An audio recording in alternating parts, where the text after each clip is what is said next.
Hello friends, good morning. आप सब कैसे हैं? आई होप आप लोग क्या होता है ठीक है, आप लोग का पढ़ाई वगैरह क्या होता है सब कुछ ठीक चल रहा है।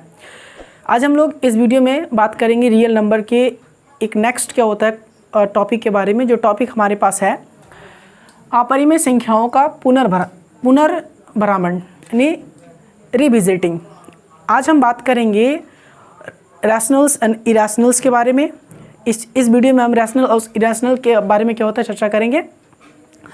और सबसे पहले क्या होता है जो परिमेय संख्या और अपरिमेय संख्या का डेफिनेशन होते हैं उनके बारे में क्या होता है पहले जानेंगे। उसके बाद क्या होता है जो इसमें क्या होता है क्वेश्चंस आते हैं इस टॉपिक से क्या होता है सिद्ध करने आते हैं क्वेश्चन क्या होता है इस टाइप से कि सिद्ध कीजिए कि √2 क्या होता है एक अपरिमेय संख्या है। यानी रूट पी टाइप के क्या होता है सर, यानी कि √p टाइप के क्या होता है जो संख्याएं होती है वो अपरिमेय संख्या होती है, सिद्ध करने के लिए आती है।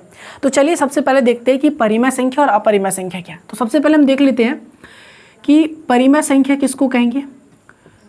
तो परिमेय संख्या का डेफिनेशन होता है, सबसे पहले हम इसको कॉन्सेप्ट से समझेंगे, थोड़ा सा मतलब कि शॉर्ट में समझेंगे ताकि थोड़ा सा लंबा वीडियो ना हो। तो परिमेय संख्या किसको कहते हैं, तो वे सारे संख्याएं जिसको हम p/q के रूप में रिप्रेजेंट कर सकते हैं। ठीक है, यानी जितने सारे क्या होता है नंबर्स होते हैं उनको अगर हम p/q के रूप में अगर लिख सकते हैं तो उसको हम क्या कहते हैं, उसे हम परिमेय संख्या कहेंगे। और दूसरा क्या है कि अगर उन सारी संख्या का क्या है सर आपका, अगर हम स्क्वायर रूट करेंगे यानी वर्गमूल निकालेंगे तो वो एक क्या होगा, पूर्ण संख्या होगा। ठीक है, एक पूर्ण संख्या होगा। अगर उसका हम डेसिमल एक्सपेंशन करें यानी कि दशमलव परसर अगर उसका हम फाइंड करें, दशमलव अगर हम परसर उसका फाइंड करेंगे तो वो किस तरह का होगा, वो शांत होगा या फिर वो अशांत आवर्ती होगा, अशांत आवर्ती होगा। अगर कोई भी नंबर क्या होता है इन चारों प्रॉपर्टी यानी कि चारों क्या होता है कंडीशंस को तीन कंडीशंस को फॉलो करते हैं, यानी कि अगर हम किसी भी संख्या को p/q के रूप में क्या होता है लिख सकते हैं तो उसको हम परिमेय संख्या कहेंगे। अगर उस संख्या का वर्गमूल एक अगर पूर्ण संख्या हो तो उसको हम क्या कहेंगे, परिमेय संख्या कहेंगे। अगर उसका दशमलव परिसर क्या होता है शांत या क्या होता है पूरी कट जाए तो उसको हम शांत कहेंगे। और अशांत आवर्ती का मतलब होता है, चलिए पहले इनको हम समझ लेते हैं करके। देखिए p/q के रूप में मतलब क्या होता है, कोई भी संख्या लीजिए जैसे 4/3 क्या होता है ये आपका परिमेय संख्या हो जाएगी, यानी कि ये रैशनल्स नंबर हो जाएगी। दूसरा कंडीशन क्या है, वर्गमूल मतलब एक पूर्ण संख्या होगा। जैसे मान लीजिए कि √4 होता है तो √4 का क्या होता है, आप स्क्वायर रूट कीजिएगा तो कितना होता है 2 होता है। √9 का स्क्वायर रूट कीजिएगा तो कितना होता है 3 होता है। उसके बाद रूट अगर 16 का कीजिएगा तो कितना होता है 4 होता है। यानी किसी भी संख्या में अगर आप रूट लगाते हैं और रूट लगाने के बाद जो नंबर्स आता है अगर वो कंप्लीट आता है तो उसको हम रैशनल्स नंबर कहेंगे। उसके बाद जो शांत, ठीक है, यानी कि जो शांत की बात है, तो अगर मान लीजिए कोई p/q है, अगर हम p को q से डिवाइड करते हैं और डिवाइड करने के बाद उसका रिमाइंडर जो होता है वो 0 आता है तो उस प्रकार के क्या होता है नंबर्स को हम क्या कहेंगे कि उसका जो डेसिमल एक्सपेंशन है वो क्या है, वो शांत है। और उसके बाद दशमलव परिसर में दूसरा कंडीशन क्या है, अशांत आवर्ती क्या है। जैसे फॉर एग्जांपल पहला वाला एग्जांपल देख लेते हैं शांत का। जैसे मान लीजिए 4/ क्या होता है 2 है, तो अगर हम 4 को 2 से डिवाइड करें तो 2 दूनी कितना होता है 4 होता है, ये आपका कैंसिल हो गया। यानी पूरी यहाँ पे डिवाइड चल रहा है, इसका रिमाइंडर जो होता है वो 0 है। यानी यहाँ पे हम कहेंगे कि 4 और 2 का जो दशमलव परिसर है वो कैसा है, वो शांत है। दूसरा कंडीशन क्या है कि अशांत आवर्ती। अशांत आवर्ती मतलब जैसे मान लीजिए आपके पास क्या होता है 1/3 है, ठीक है, इसका अगर हम दशमलव परिसर चेक करेंगे 1/3 क्या होता है सर आपका रैशनल्स नंबर है कि नहीं है। तो देखिए 1 को अगर हम 3 से डिवाइड करें तो ये डिवाइड नहीं जा रहा है, इसलिए हम 0 पॉइंट ले लेते हैं, 10 बन जाएगा। उसके बाद होगा 3 3 कितना होगा 9 हो जाएगा, फिर 1 आएगा और जब तक क्या होता है डिवाइड कंप्लीट नहीं होगा 0 मिलता जाएगा, यानी 3 3 कितना होगा, फिर आपका 9 होगा, फिर 1 मिलेगा। यानी इस तरह से क्या होता है ये प्रोसेस चलता रहेगा। ठीक है, ये प्रोसेस चलते रहेगा। तो यहाँ पे जो हमारे पास क्वेश्चंस आ रहे हैं वो क्या होता है सर आपका डेसिमल के बाद एक संख्या क्या होता है रिपीट हो रही है। तो इसको हम शॉर्ट में क्या होता है ऐसा लिखते हैं 0 पॉइंट क्या होता है 3 का बार। इसका मतलब होता है कि डेसिमल के बाद एक संख्या क्या होता है रिपीट हो रही है। ठीक है, अगर डेसिमल के बाद एक संख्या हो, 2 संख्या हो या 3 संख्या हो या फिर एक निश्चित लिमिट पर क्या होता है जाके क्या होता है संख्या रिपीट करने लगे तो उस प्रकार के एक्सपेंशन को हम कहते हैं अशांत आवर्ती कहते हैं। तो अगर कोई भी नंबर अगर मान लीजिए इनमें से किसी भी प्रॉपर्टी को फॉलो करता है तो वो नंबर क्या होता है रैशनल्स नंबर होगी। इसके विपरीत अगर मान लीजिए कि अगर इन सारे क्या होता है प्रॉपर्टी को फॉलो नहीं करते तो वो क्या होते हैं इरेशनल्स नंबर होंगे। जैसे इरेशनल नंबर क्या होगी, तो जिसको हम p/q के रूप में रिप्रेजेंट नहीं कर सकते, जिसका दशमलव परिसर क्या होता है जिसका एक वर्गमूल क्या होता है एक पूर्ण संख्या नहीं होगा, जिसका दशमलव परिसर डेसिमल एक्सपेंशन जो होगी वो शांत नहीं होगा, अशांत आवर्ती नहीं होगा, बल्कि वो अशांत अनावर्ती होंगी। तो ये थे हमारे क्या होता है रैशनल्स और इरेशनल्स के क्या होता है डेफिनेशंस। अब यहाँ पे क्वेश्चन पूछा जाता है मतलब कि इरेशनल्स क्या होता है नंबर से। इसमें क्वेश्चंस होते हैं कि सिद्ध कीजिए कि √2 एक क्या होता है एक अपरिमेय संख्या, इस तरह से क्या होता है √3 क्या होता है एक अपरिमेय संख्या होता है, जितने भी √p टाइप के क्या होता है नंबर्स होते हैं उसको हम सिद्ध करना होता है कि वो एक क्या है सर आपका इरेशनल्स नंबर होते हैं। तो सबसे पहले इस प्रकार के क्या होता है प्रश्नों को सॉल्व करने से पहले हम एक थ्योरी के बारे में क्या होता है चर्चा करेंगे, जिस थ्योरी के बेसिस पे इन सारे प्रॉब्लम्स को क्या होता है सॉल्व की जाती है। और आपके क्या होता है किताब में जो वो थ्योरी है, ठीक है, वो परिमेय क्या होता है 1 पॉइंट क्या होता है थ्योरी है, पहले उसके बारे में चर्चा कर लेते हैं, पहले उनको देख लीजिए और समझ लीजिए। देखिए थ्योरी जो है 1.3 क्या कहता है, इसका स्टेटमेंट थोड़ा पढ़ लेते हैं। मान लीजिए कि p एक अभाज्य संख्या है, यदि p a² को विभाजित करती है तो p a को भी विभाजित करेगी जहां a कोई एक धनात्मक पूर्णांक है। सबसे पहले इनको हम डिटेल्स में समझ लेते हैं कि ये स्टेटमेंट क्या कहती है, उसके बाद क्या होता है इस थ्योरी के बेसिस पे हम प्रश्नों को सॉल्व करेंगे। सबसे पहला प्रश्न जो लेंगे वो √2 लेंगे कि सिद्ध कीजिए कि √2 एक अपरिमेय संख्या है। देखिए यहाँ पे परिमेय जो 1.3 है वो कहता है कि p जो है, ठीक है, p जो है वो एक प्राइम नंबर है, p जो है एक प्राइम नंबर है। और प्राइम नंबर क्या होते हैं, तो प्राइम नंबर का डेफिनेशन होता है कि वो एक से और क्या होता है वो इटसेल्फ क्या होता है वो इटसेल्फ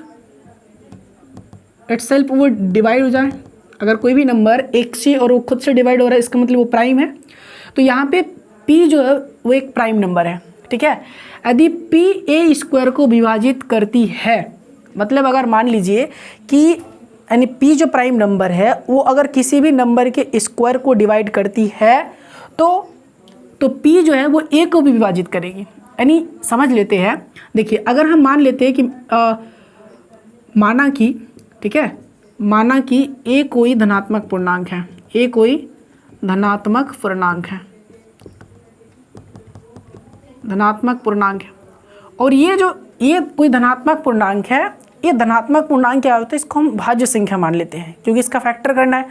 तो अगर हमारे पास a कोई क्या होता है भाज्य संख्या होगा, तो अगर a कोई क्या होता है भाज्य संख्या होगा लेकिन वो धनात्मक पूर्णांक होगी, तो हमें पता है जो अर्थमेटिक का क्या होता है सर फंडामेंटल थ्योरी होता है उसके बेसिस पे कि किसी भी कंपोजिट नंबर को हम प्राइम फैक्टर के रूप में लिख सकते हैं। तो हम मान लेते हैं कि इसका जो फैक्टर्स है वो p1 है, p2 है, p3 है, डॉट डॉट क्या होते हैं pn तक है, ठीक है। और यहाँ पे देखिए इस चीज़ को थोड़ा सा लाइटिंग कर लेते हैं कि p जो है यानी प्राइम नंबर p जो है वो a² को डिवाइड करते हैं। यानी यहाँ पे हमारे पास ये जो है वो एक कंपोजिट नंबर है, ठीक है, ये हमारे पास क्या है कंपोजिट नंबर है। और ये सारे के सारे जो फैक्टर्स है वो किस प्रकार के नंबर है, तो वो सारे के सारे क्या होता है प्राइम नंबर्स है, क्योंकि हम जानते हैं अंक गणित का जो आधारभूत परिमेय होता है उससे कि हम किसी भी कंपोजिट नंबर को प्राइम फैक्टर के रूप में लिख सकते हैं। अब इस नंबर्स को इसी से मल्टीप्लाई करते हैं, देखिए तो a मल्टीप्लाई क्या हो जाएगी a, तो p1, ठीक है, p2, उसके बाद p3 डॉट डॉट क्या होता है pn हो जाएगा, और उसके बाद इनटू देखिए p1 p2 p3 उसके बाद डॉट डॉट क्या होता है pn। तो ये a² बन जाएगी, ये p1 का स्क्वायर हो जाएगा, pt का स्क्वायर हो जाएगा, ये p3 का स्क्वायर हो जाएगा, उसके बाद pn का स्क्वायर हो जाएगा। अब यहाँ पे सारे के जो ये फैक्टर्स है ये क्या है इक्वल फैक्टर्स है, मतलब सेम फैक्टर है। और सेम फैक्टर होने के बाद अगर मान लीजिए आपका बेस क्या होता है सर बराबर है तो वो उसके पावर जो होते हैं वो ऐड हो जाते हैं। तो यहाँ पे हम ये देख सकते हैं कि जो a² है, ठीक है, a² के सारे जो प्राइम फैक्टर है ये फैक्टर्स जो होते हैं यहाँ पे हम देख सकते हैं a² को जो है सर आपके ये फैक्टर जो होते हैं यानी कि p जो होते हैं सर आपका वो विभाजित करेगा, p विभाजित करेगा। जैसे अगर हम नॉर्मली एक एग्जांपल्स ले लेते हैं, देखिए एग्जांपल्स के अगर हम थ्रू में समझे तो समझ में आएगा। जैसे मान लीजिए आपके पास कोई नंबर 4 है, ठीक है, और ये इसका प्राइम फैक्टर जो होता है वो 2 × 2 होता है, तो ये 4, ठीक है, अगर ये मान लीजिए 2 का पावर, ठीक है, 2 × 2 ही रखिए अगेन, और इसका स्क्वायर कर दीजिए, मतलब इसको डबल से मल्टीप्लाई, 4 × 4, तो ये 2 का स्क्वायर, फिर क्या होता है ये 2 का स्क्वायर, तो ये 4 4 16, फिर ये 2 का स्क्वायर, फिर ये क्या होता है 2 का स्क्वायर है। तो ये 16 का जो फैक्टर बना है, इस 16 का जो प्राइम फैक्टर है, ठीक है, इस 16 को यानी 4 का स्क्वायर को यहाँ हम लिख देते हैं 4 का स्क्वायर, ठीक है, 4 का स्क्वायर को ये जो 2 है यानी कि प्राइम फैक्टर में जो 2 है वो डिवाइड करेगा। ये कहने का क्या होता है सर, इस मरीमे का क्या होता है, मूल आधार है। तो यहाँ पे जो ये स्क्वायर है इसको क्या होता है, जो ये प्राइम नंबर है, जो ए स्क्वायर का ही फैक्टर है, वो क्या होता है ए स्क्वायर को डिवाइड करेगी। अगर ये ऐसा होता है तो ठीक है, ए को पी भी डिवाइड करेगा, ठीक है, डिवाइड करेगा, ये ऐसा स्टेटमेंट है। तो यहाँ पे आपको याद रखना कि कोई भी कंपोजिट नंबर हो, कंपोजिट नंबर का अगर हम उसका प्राइम फैक्टर निकालते हैं तो प्राइम फैक्टर जो होंगे उसके फैक्टर क्या होता है, उसके कंपोजिट नंबर जो होते हैं उसको क्या होता है डिवाइड करेगा, क्योंकि ये हमें क्या होता है अंकगणित का आधारभूत परिमेय से क्या होता है पता चलता है। तो इस थ्योरी का क्या होता है, मतलब ये यहीं पे काम आएगा कि ए स्क्वायर जो है सर आपका वो पी से डिवाइड होता है, क्योंकि पी क्या है सर ए स्क्वायर का एक प्राइम फैक्टर है। तो मतलब कि पी जो होता है वो ए को भी क्या होता है डिवाइड करेगा। तो इस क्या होता है थ्योरी का यूज क्या होता है अगला क्वेश्चन में हम करेंगे। तो देखिए क्वेश्चन इस प्रकार का है। अब देखिए, अब ये जो थ्योरम क्या होता है 1.3 है, इसका उपयोग करके क्या होता है इस प्रॉब्लम को सॉल्व करेंगे। और ये जो क्वेश्चन है ये जैक बोर्ड में क्या होता है, झारखंड क्या होता है जो बोर्ड होते हैं, ठीक है, इस बोर्ड में क्या होता है अक्सर क्या होता है ये पूछे जाते हैं कि सिद्ध कीजिए कि √2 एक क्या होता है एक अपरिमेय संख्या है। तो सबसे पहले देखिए इसको प्रूफ करना है, तो सबसे पहले इसको हम ऑपोजिट मान लेंगे, यानी इसके विपरीत में मान लेंगे कि √2 एक अपरिमेय संख्या सिद्ध करना है। तो सबसे पहले आप इसको ऑपोजिट में मान लीजिए कि √2 एक क्या होता है परिमेय संख्या है। तो यहाँ पे हम लिखेंगे माना कि √2 एक परिमेय संख्या है, परिमेय संख्या है। अगर √2 परिमेय संख्या है, अगर ऐसा हम मान लेते हैं कि √2 एक परिमेय संख्या है, तो हम √2 को p/q के रूप में लिख सकते हैं। तो हम ये कह सकते हैं कि इसीलिए √2 बराबर क्या हो जाएगा p/q। तो ये अगर √2 अगर हम इसको परिमेय संख्या मान रहे हैं, इसका मतलब इसको हम p/q के रूप में लिख सकते हैं, जहाँ पे p एवं q सह अभाज्य संख्या है, ठीक है, और यहाँ पे q ≠ 0। अब यहाँ पे p और q सह अभाज्य संख्या क्या है इसको थोड़ा सा समझ लीजिए। देखिए सह अभाज्य संख्या को इंग्लिश में बोला जाता है कोप्राइम नंबर। तो आप किसी भी जो नेचुरल्स नंबर्स के जो सेट होते हैं, नेचुरल्स नंबर होते हैं, आप किसी भी 2 नेचुरल्स नंबर को लीजिए और दोनों नंबर्स का क्या होता है फैक्टर कीजिए। अगर दोनों नंबर्स का क्या होता है कॉमन क्या होता है सर आपका जो फैक्टर होता है, अगर वो 1 आता है, या फिर यूं कह ले कि दोनों नंबर का जो HCF होती है अगर वो 1 है, तो उन दोनों नंबर्स को हम क्या कहेंगे कोप्राइम नंबर कहेंगे। क्लियर। जैसे एग्जांपल के तौर पे देख लेते हैं थोड़ा सा।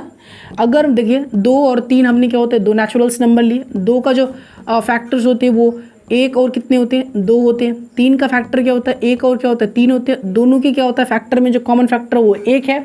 तो यहाँ पे हम कह सकते हैं कि जो 2 और क्या होता है 3 है वो कोप्राइम नंबर है।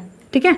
तो यहाँ पे P और Q कैसा नंबर है कोप्राइम नंबर है। अब देखिए इसको थोड़ा सा सिंप्लीफाई करते हैं तो इसका क्रॉस मल्टीप्लाई हो जाएगा, तो यहाँ पे कुछ नहीं है मतलब 1 है, तो 1 गुना P और इक्वल टू हो जाएगा √2 इंटू Q हो जाएगा। तो यहाँ पे P बराबर क्या होता है √2Q हो जाएगा। अब यहाँ पे इसको इक्वेशन 1 मान लेते हैं और इनके मतलब कि इस इक्वेशन के क्या होता है दोनों तरफ क्या करेंगे मतलब कि वर्क करेंगे। तो दोनों तरफ क्या होता है दोनों तरफ वर्क करने पर देखिए P स्क्वायर हो जाएगा और ये √2Q कंप्लीट का स्क्वायर, तो इसको सिंप्लीफाई करें आगे तो क्या होगा P स्क्वायर बराबर ये √2 का स्क्वायर है तो यहाँ पे 2 बन जाएगा और ये Q स्क्वायर। चलिए यहाँ इक्वेशन छोड़ दीजिए, यहाँ इसको इक्वेशन मान लेते हैं। अब यहाँ पे P स्क्वायर बराबर क्या होता है 2Q स्क्वायर आ गया। अब ये जो इक्वेशन 1 है इस इक्वेशन 1 में ये जो थ्योरी है ये यहाँ पे होल्ड करेगा। कैसे देखिए अगर यहाँ पे P अगर हमारा कंपोजिट नंबर अगर है तो P जो है वो किस रूप में है उसके प्राइम फैक्टर के रूप में, क्योंकि 2 क्या है प्राइम नंबर है, इनटू क्या होता है क्यू स्क्वायर है, क्यू स्क्वायर भी अपने आप में क्या होता है प्राइम नंबर है। तो यहाँ पे ये हम कह सकते हैं कि अगर पी स्क्वायर अगर कोई कंपोजिट नंबर है और ये जो है उनके प्राइम फैक्टर है, तो यहाँ पे हम ये कह सकते हैं कि पी स्क्वायर को 2 भी डिवाइड करेगा, क्यू स्क्वायर भी डिवाइड करेगा। तो हम ये कह सकते हैं, देखिए चूँकि देखिए हम ये कह सकते हैं कि 2p स्क्वायर को विभाजित करेगा, ठीक है, विभाजित करेगा। अगर 2p स्क्वायर को विभाजित करता है तो हम ये कह सकते हैं परिमेय क्या होता है 1.3 से कि p को भी क्या होता है 2 डिवाइड करेगा। तो इसीलिए 2p को भी विभाजित करेगा,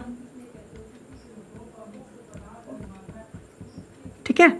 ये हमने क्या होता है कहाँ से लिखे, तो परिमेय क्या होता है 1.3 से। आप जाहिर सी बात है कोई भी कंपोजिट नंबर है उस कंपोजिट नंबर के प्राइम फैक्टर कहते हैं, तो प्राइम फैक्टर में जो भी नंबर्स होते हैं सर वो नंबर्स क्या करते हैं उस कंपोजिट नंबर को डिवाइड करेंगे। ये परिमेय क्या होता है 1.3 कहता है।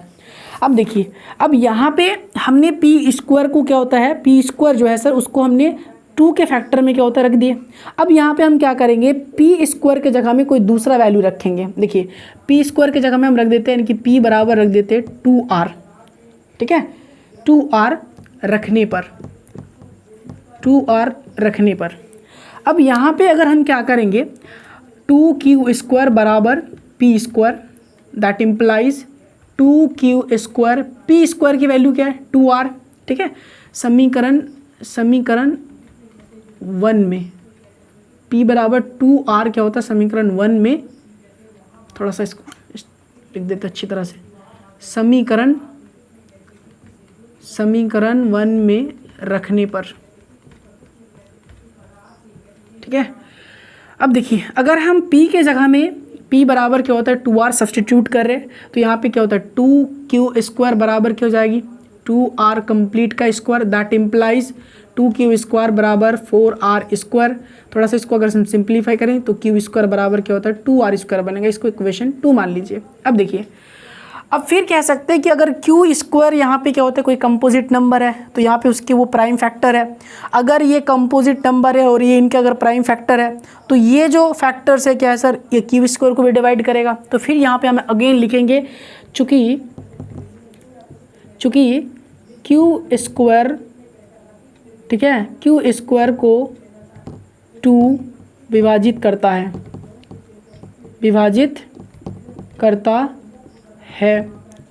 इसीलिए परिमेय 1.3 से 2q को भी विभाजित करेगा, q को भी विभाजित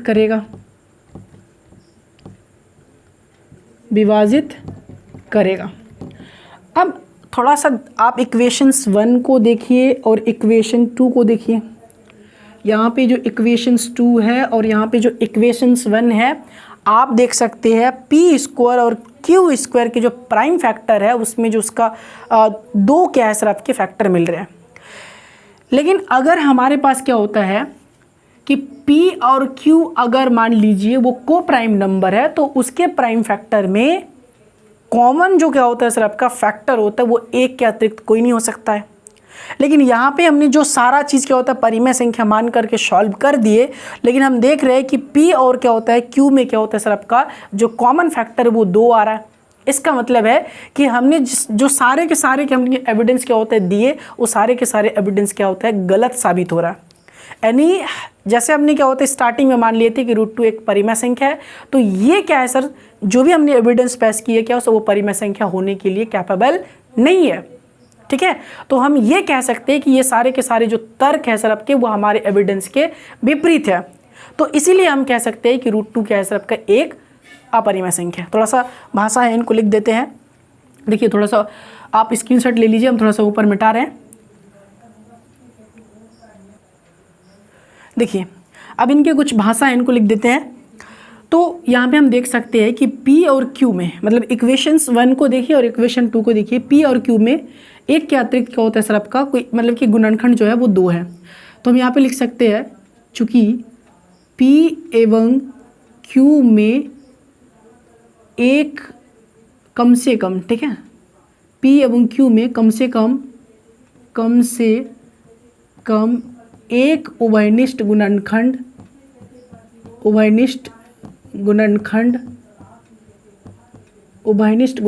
2 है।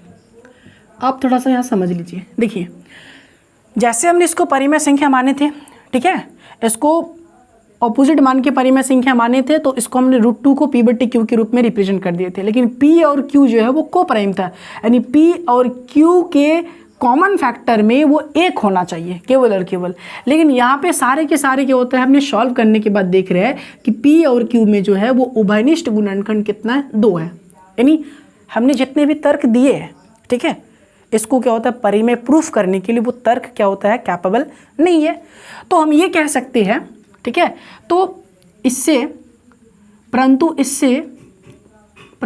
इससे यह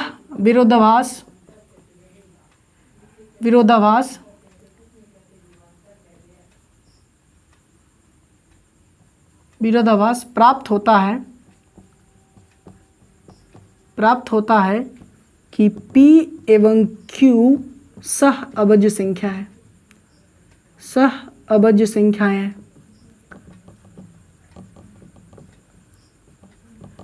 ठीक है, और इसके बाद ये हम कह सकते हैं कि जो हमारी कल्पना थी, हमने जो माने थे, जो एविडेंस क्या होता है पेश किए, तो वो सारे के सारे क्या होता है, गलत है। तो हम ये कह सकते हैं हमें यह विरोधाभास गलत कल्पना के कारण प्राप्त हुआ है। तो इसीलिए हम कह सकते हैं, इसीलिए ठीक है, यह मान सकते हैं कि √2 क्या है सर, आपका एक अपरिमेय संख्या है। √2 क्या है, एक अपरिमेय संख्या है, अपरिमेय संख्या है। इसी तरह से सिमिलर वे में, यानी जैसे √2 हमने साबित किए, ठीक है, √3, √5, यानी जितने भी √p, यानी p जहाँ पे क्या होता है प्राइम नंबर्स होंगे, इस तरह के सारे नंबर्स क्या होते हैं, इस तरह से क्या होता है प्रूफ की जाती है कि वो एक क्या है सर आपका, वो एक इरेशनल नंबर है। ठीक है।